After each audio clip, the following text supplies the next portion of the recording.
What say you, Richard Ellett Murdaugh? Are you guilty or not guilty of the felonies wherein you stand indicted? Not guilty. How shall you be tried? By God and my country.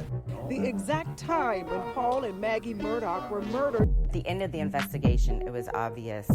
I'm not here to work with them, okay? And the whole point is to have this not fall into the wrong hands. This case is unique, it's unprecedented in South Carolina history.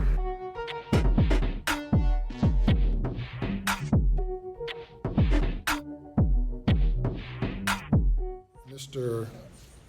Griffin introduced the relationship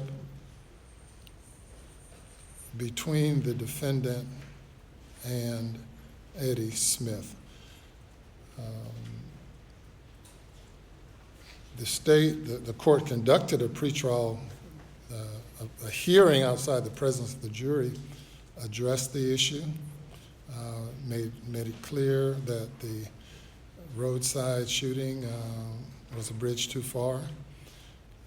Then the defense decided to build a road over that bridge, decided to just go right there as if they could dance through fire without getting burned, scarred, or anything. The door was open. Welcome to Unsolved South Carolina, the Murdaugh Murders, Money, and Mystery. I'm Ann Emerson. I'm an investigative reporter for WCIV. With me is our exclusive legal analyst, South Carolina's former Attorney General Charlie Condon. We have our executive producer, Drew Tripp. Manning the boards is Max Harrison, our chief photographer. We want to go straight into what happened today with this roadside shooting being allowed into court. What we just heard was Judge Newman's eloquent way of telling us that indeed he is going to allow, after several moments of kind of going back and forth about whether or not this Labor Day botched suicide, assisted suicide attempt would be allowed into court, this roadside shooting that played heavily into the prosecution's case, it looks like. So, Charlie, talk to me about why Newman believes this roadside shooting is fair game now. Continuing evidence why there should be a Judge Newman fan club. I mean, his language in explaining his ruling, wow, that it was a bridge too far when you moved to exclude it and I granted your motion. Now you're building a road over that bridge. You didn't think you could get burnt by what's on the other side of the bridge, presumably, and I'm, in effect, going to burn you if the state wants to. And what Judge Newman ruled was you've opened the door, you threw out Eddie Smith there as a possible suspect in this case, and you also put in the drug relationship. So he also made it very clear in his ruling that he's relying upon fairness. I think he used the word fairness and completeness for the state to be able to get into this. So I think there's a pivot here. It's not only for motive evidence, but it's also to get into the relationship for the state to be able to exclude Eddie Smith as a suspect. And that's exactly what Agent Kelly did on his last question. He said there was no evidence linking Eddie Smith to the murders of Maggie and Paul. He made a very flat, strong statement on that. Of course, he's not been cross-examined yet by Attorney Hart-Pudling. That'll be an hour and a half tomorrow. That's what he told me. So, major development. Major development. Now, let's talk a little bit about what this meant for today. This basically meant that SLED agent Ryan Kelly came on board and went up to the stand, basically talked about how he got a call from Dick Hart-Pudling and Jim Griffin from rehab with Alec. This was after Alec had already done a sketch of someone who he said looked like the man who had shot him on the side of the road over Labor Day. He had gone to great lengths to talk about how someone had come up to him while he was trying to change his tire on the side of the road. And then can we talk about why we think he decided to make that call to SLED? Basically, what did we hear, Drew, today about why Alec Murdaugh decided he needed to come clean? Well, to hear him tell it, it was simply coming down off of drugs. That was one of the reasons he gave. And I think also there may have been pressure on him from his family a little bit because they knew something was going on. If you missed the testimony today, it was essentially that Randy Murdaugh, Alex's brother, was witnessing and hearing about some peculiar things going on, strange things going on in the aftermath of this shooting with respect to Alec in the hospital. He was basically bribing nurses to let him use their phone, asking people could he use their phone, making phone calls and getting in touch with random unknown numbers. They take note of it, the family does, and they go to SLED, essentially. Randy Murdaugh does, and says, hey, here's a name, Curtis Eddie Smith. My brother's been calling him. And and that sort of peels back the layers, and that gets the ball rolling a good bit. And I think from there, where we end up, we get Alec on the phone about a week after that, and he's just saying basically, I wasn't in my right mind. I didn't know what was going on. I can't really remember anything I said in all those phone calls, but I'm now able to think clearly. And he just almost sounded magnanimous, altruistic, if you wanted, like he just wanted to come clean. Well, and he also said that he was desperation. That's also what we heard a lot about, was how desperate Alec was. Afterwards, he just wanted Eddie to kill him, even though he wasn't paying him to kill him, but he was going to get Eddie to kill him, and he was going to have this life insurance policy for his son Buster, that everybody was better off if he just wasn't around anymore. So that's where he kind of landed with SLED a little bit. But let's listen to what they discovered when they went to Eddie's house. Basically, as soon as Randy calls him and says, hey, we're getting multiple calls from an unknown number on Alec's phone, or that, Alec's trying to make calls to that it's Eddie Smith, they go to Eddie Smith's house, and guess what they find? Let's see if the clip tells us. And was there any sort of notebook with a ledger in it or anything like that? Yes, there was also a small spiral notebook, a 3.5-inch spiral notebook that had various, it looked like, obviously it wasn't completed by an accountant, but there was numbers and there was pills and descriptions of it looks like some type of sales ledger. Mr. Smith lives in a modest house, has a modest vehicle. When we're seeing several $100,000 of deposits and financial records for Mr. Smith's Enterprise Bank, we obtained a search warrant. Through the execution of that search warrant, the funds were tied back to checks written by Mr. Murdaugh. So, Charlie, my first question out of this is, yes, it sounds like Eddie is definitely the way the state's setting it up, that he could well be his alleged drug dealer, the way they're setting it up. They're saying that he's finding all of those things that look like he's having transactions. Mm-hmm. What does this have to do with the double murder? Well, one thing that did strike me in the recorded interview, remember the interview that Attorney Griffin and Harpootlian set up with the SLED agents when he's in the rehab facility? What I thought was very harmful, really, to the defendant's position was that they then asked him at the end, is Buster in any danger because you hadn't paid the drug dealer? And he was very clear, as I recall, saying, I've paid everybody, and I'm not worried, in effect, of him being in danger. So to set up Eddie Smith or somebody else or the Cowboys or some drug organization as the possible shooter, I thought the trail of evidence, again, without Eddie testifying, I understand he would be a bad witness for the state because of so many inconsistent statements, and you'd put up a non-credible person. You could cross-examine him effectively probably for a day or at least a half day. They've gotten past that with all these recordings, which I know they didn't want in. You could tell there was an effort this morning. I guess we should say that too. After the way Judge Newman ruled, that was actually a response to a very strong effort. I thought it was sort of like a good stand at the Alamo there for Jim Griffith. He actually got the court's transcript, read them out to the judge, had an impassioned argument. Judge Newman, as I understood it, pointed out, well, you left out a couple of phrases there. Mm-hmm. And so he overruled the defense. So now you had this flood of information in. And I think where we are, see what your thoughts on this, is it's not so much motive, it's not so much anything particular with this case other than we can exclude Eddie Smith as a suspect. We think you're going to go down that path in your case. You may go down other paths with drug information. But I keep coming back to, they're not to consider any of this information for character or that he's likely to commit another crime. But there's so much darkness here.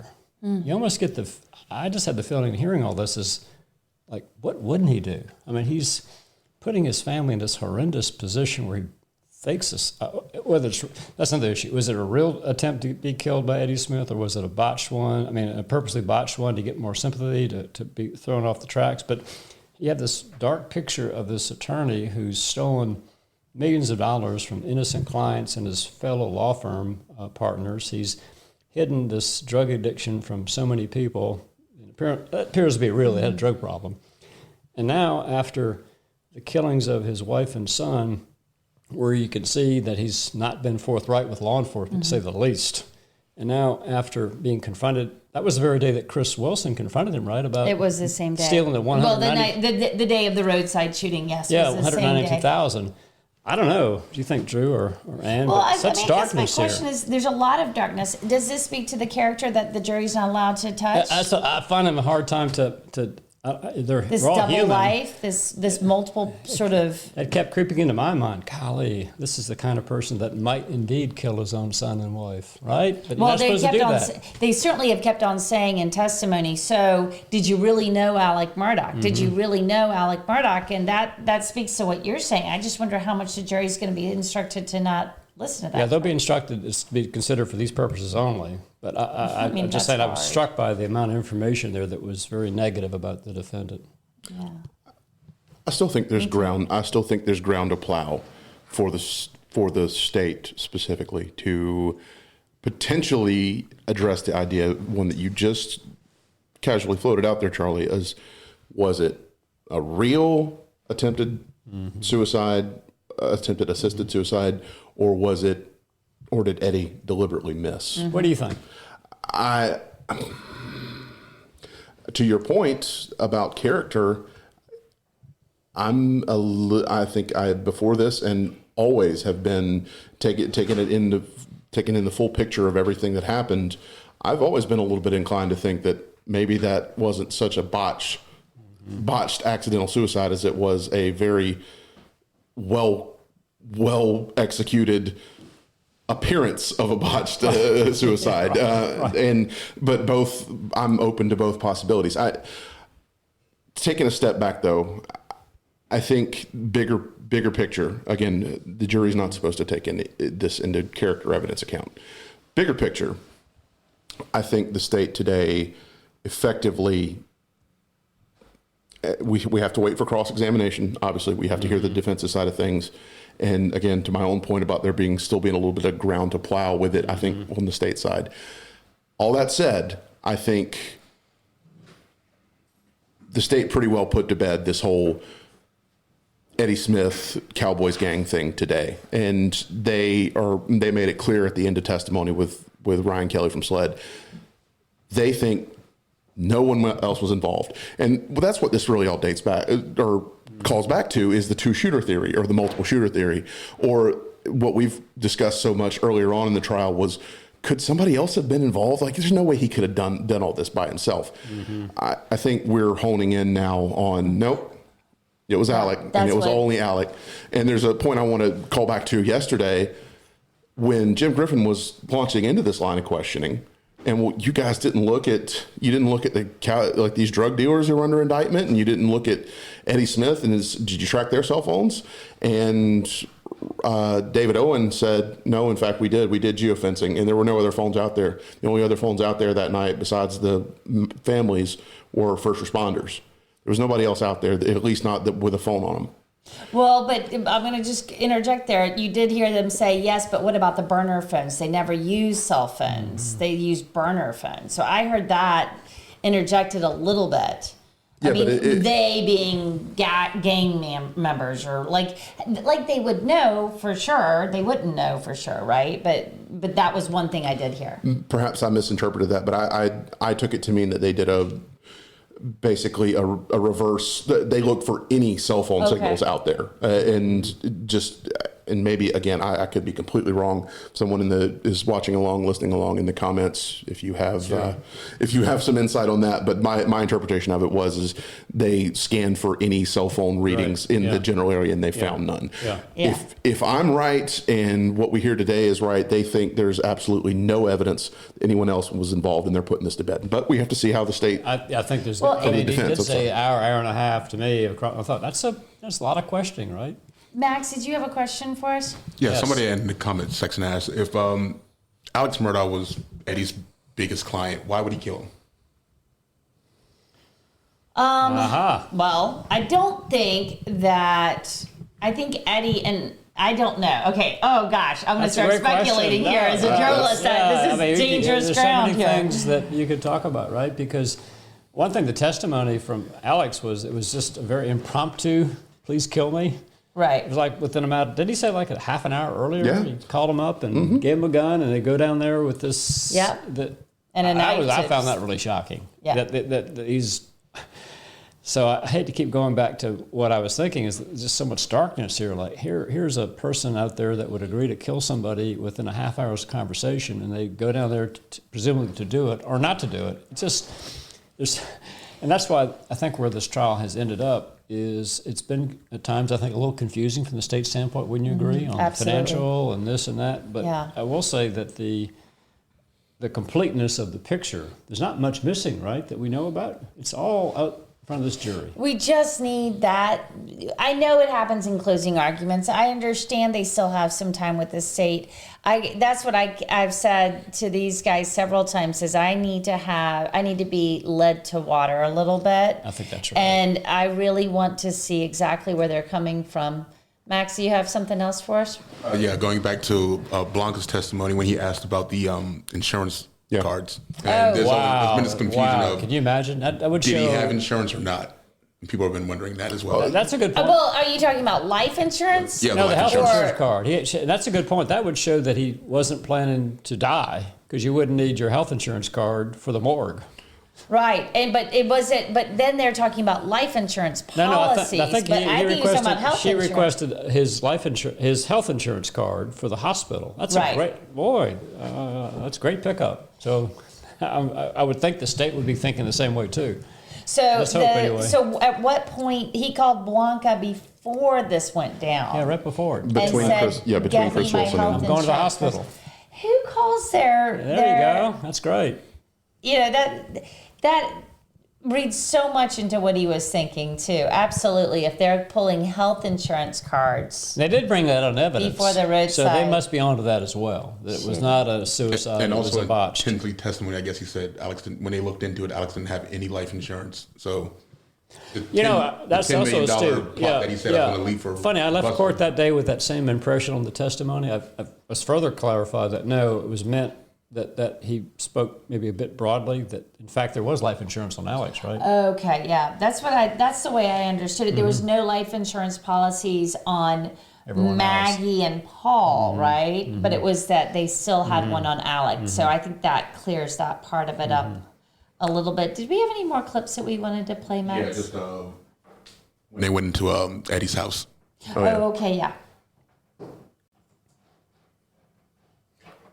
Course of the 911 call, the ambulance, and multiple interviews at the hospital, that Alec Murdaugh ever mention or identify Curtis Edward Smith at all until his lies about the side of the road were exposed? No. Did Alec Murdaugh ever say that there was any risk or threat to Buster? He said no. No, he did not. He actually denied it when we asked. Did Alec Murdaugh say that Curtis Eddie Smith had anything to do with the murders at Moselle? He denied it when we asked. And is there any evidence that Curtis Edward Smith had anything to do with Moselle? None whatsoever. There you go. Yeah. I mean, that's how they ended that testimony, correct? Right. And by the way, this may be a too fine a point, but it's my understanding, I'll need to double check this, but that in South Carolina there's a law that says that there's not an exclusion for paying out life insurance for suicide Somebody told me that someone who practiced in the area like Alex did wouldn't know that, so that his presumed motivation could be suspect. Yeah, I think Dick Harpootlian even addressed that a little bit. Is like he was speculating on the call with SLED that we overheard today. It's like, he apparently didn't know that there was a two-year exclusionary policy. Yeah, after 2 years you can Clause. commit suicide and you still get your payout. I know, and then there's also, I have to say, because we just heard this about the suspect, was Eddie Smith ever a suspect? Did they owe money to Eddie? Was Buster in danger? The other thing was this sketch, and I don't know who that sketch was supposedly of, but boy, was it specific. I mean, that was strange. Kudos to that sketch artist, because that was immaculate. I'm kind of like, who is that? Who is it? Nobody. It's a figment of Alec Murdaugh's imagination. Somebody drew it out of thin air.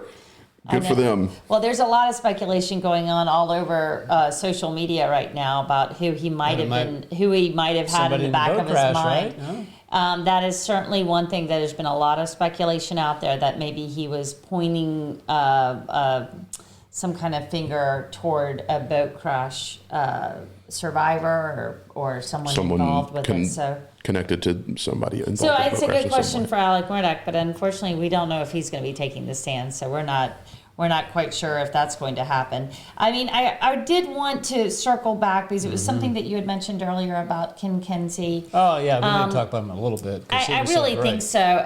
Ken Kinsey took the stand. He's, they were ribbing him because he's got a lot of titles. He's a doctor. He's a professor. He's the chief of the chief deputy over at the Orangeburg County.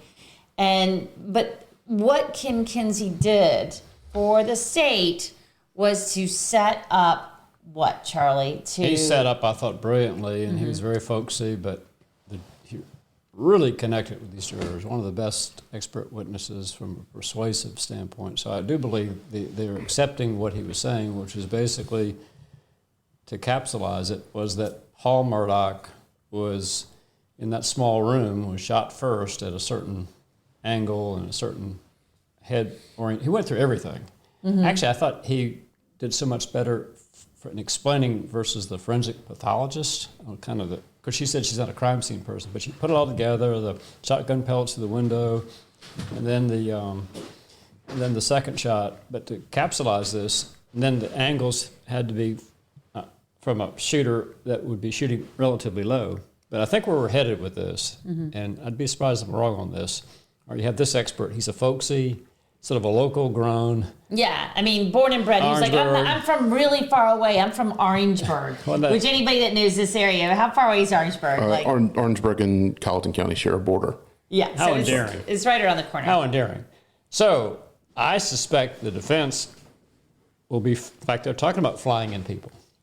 And I suspect there's going to be an expert witness that will challenge what he just told this jury, that no, it had to be two people shooting at Paul, not just one possible. He didn't say for sure one person did it, but he made it very plausible for one person to have been able to do it. I think that's a fair statement. So see where that goes, but I know this, that right now those jurors are very comfortable with what that expert told them.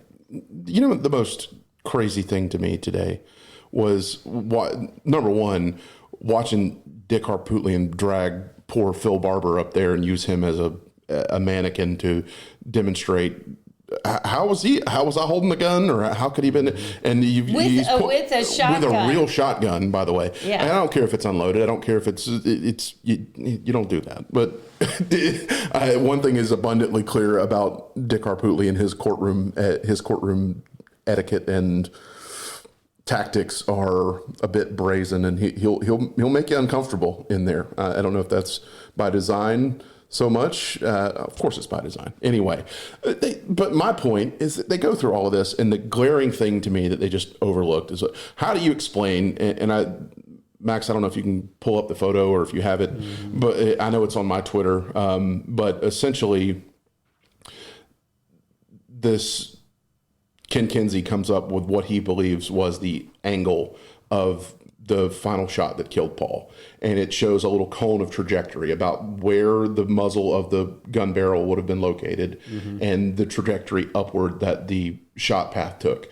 And for all his antics and demonstrative what have you up there and speculating on how was the gun held and how could it be that the gun was at such a low angle, both the state and the defense ignored the most obvious solution to me, which was that somebody had just simply kneeled down and was kneeling and aiming up, or that they could have been, I don't know. Holding the gun. That's very good. Yeah. But don't you think the jurors, I mean, we've got some really, look to me like, I think we have a lot of hunters out there that use weapons and are used to, what do you think? So Yeah. I'm thinking they'll go where you are at some point during the deliberations. It's about the only thing that really makes a lot of sense. I have some questions and thoughts on some of the things. I think it's more plausible.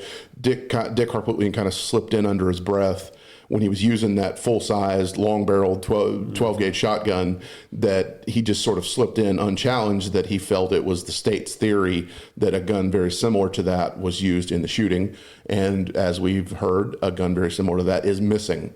It's more plausible to me. All of it makes more sense to me if it was not a long-barreled shotgun, but a short-barreled shotgun.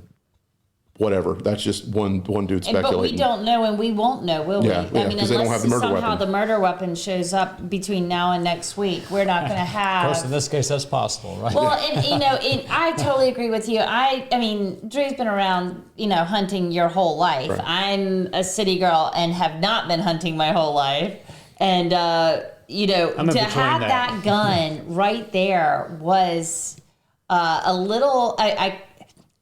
I don't know if the jurors felt it as much because he wasn't pointing it in that direction, but it was brazen. That's the only thing I can say, is to have a shotgun pointed in any direction in a courtroom is quite strong commentary, I think. And it was funny because not funny, but I mean, it was extraordinary to see that taking place, because the family, of course, is right there, and you're thinking at some point, are they going to pull Alec Murdaugh up there and say, "Hey, show us how a man who's that tall." I had the exact same thought. And does Dick Harpootlian have the stones to put Alec Murdaugh up there in front of that jury with a gun in his hand? It's the OJ moment. It's the OJ moment, saying that he's too tall, he's too big. There's no way that a man that tall and big could ever get down there and shoot from that angle. We may still see it. And he laid the groundwork for it today, because he says Dick said, "I'm about the same height as Paul." Y'all, if we see that, my head's going to explode. But yeah. hopefully we will not. I think that is beyond all bounds of good taste. But that's just me opining on something that's really, I'm just here to be an objective observer of. I think, though, however, it leads into. We're probably going to see more on that, and what the theory of more artful overlooking of that clear possibility that I put out there about the shooter just kneeled down, whoever it may have been. Dick artfully overlooking that, and then trying to bring in that outside expert, to your point, of trying to make up a story to explain that, because of the shell casings here, because he keeps hammering that point. He keeps trying to go back to that, saying it looks like there had to have been more than one shooter just because of the shell casings. And So we'll see. That's right. Experts. Well, we've got a cross-examination tomorrow with Dick Harpootlian, with Alec Murdaugh's team. They're going to be crossing. Will it be Dick crossing tomorrow? Oh, clearly. And he's, as I said, he talked about hour and a half. Okay, so Dick's going to be crossing tomorrow. Dick Harpootlian's going to be crossing tomorrow on Sled Agent Ryan Kelly. I think it's fascinating because Harpootlian and Griffin are both in that telephone conversation that they had, that interview with Sled. Not only that, it very much felt like Harpootlian was... he's kind of a witness. You're right. That's an excellent legal point. Well, thank you. Yeah. Well, I think Harpootlian is interesting because he's going to be able to say, well, you were there, Mr. Harpootlian, and you... and then they come up. And I bet Judge Zimmerman will have some wise words. Indeed, that happens. Think he will too, because that's the tricky thing. I mean, you felt like you were sitting there in real time listening to this conversation. We've got the players in front of us: Kelly, Harpootlian, Alec, Griffin. They're all right there, and we're listening to it in real time as this goes. So I don't know how Dick cross-examines himself. Yeah. Dangerous. What's the precedent for that, Charlie? You can't do it. But I think he'll probably stay away from that whole interview. What do you think? 'Cause he's on it, and I think he's going to get him on what they didn't do. That seems a big theme, which has been effective to a degree. That there's things they could have done better or didn't do altogether. Use him as a sounding board off of that. And I've got to think he's not going to like the exclusion, not necessarily of Eddie Smith, but of other suspects. There are other people that could have done it. Well, I want before we go, if everybody's finished for today, I just want to say thank you so much to the Historical Society in Walterboro. I one of the wonderful ladies who donated this sofa and the chair and helped put together this set. Absolutely. Thoughtful. I just want to say, if you're listening tonight, thank you so much for donating a few things here to keep us comfortable here in Walterboro as we carry on covering this story. Shout out to Sarah Miller with the Colleton County Historical and Preservation Society, CHAPS. Hashtag Team Awesome. I know I'm not especially a member, but again, thank you so much. We have been able to exist and survive here in Walterboro for the last month now because they were so gracious to provide us a place to stay at a reasonable cost for what we're getting, and it's a great asset to us, and it's been a great deal for us, and we thank them so much. Yeah, everybody at CIV says thank you, and at Unsolved South Carolina, the Murdaugh Murders, Money and Mystery. I hope that you're going to stay with us tomorrow. We are going to be back on air. Oh, hold on. Max has got something for me right now. Just one quick question for Charlie. From a prosecutor standpoint, if Alex takes that stand, what would be your thoughts? We have not enough time to talk about it. That's why I don't think he will take the stand. I think that it's just the risk reward is. But one thing I will say, he's a former prosecutor. He's a trial lawyer, and just watching him in court, he appears to have a really strong personality, would you say? Absolutely. Mm-hmm. So he himself may say, I want to get up there and win this case for myself. So that he's could got happen. A huge personality, and I am watching him very closely today. He obviously did not want, in my mind, the way I read his body language, he did not want that roadside shooting in. Right. And that looked like a very uncomfortable situation between the three of them. Right. When I replayed that clip that was on this podcast. If you go back and look at that, you'll see what I mean. He is stone-faced. Griffin's kind of sitting there going, it looks like it's coming in. And boy, that was tough to see. So, but short answer would be inconsistencies of that, because you got the dog kennel video. So the short answer would be the inconsistency, but I would start with that. And it would be a day of cross-examination at least. Incredible. Well, we will be back with you tomorrow. Thank you so much, everyone, and we'll have much more for you as we wrap out this week 4. We'll be on day 20 tomorrow. See you then.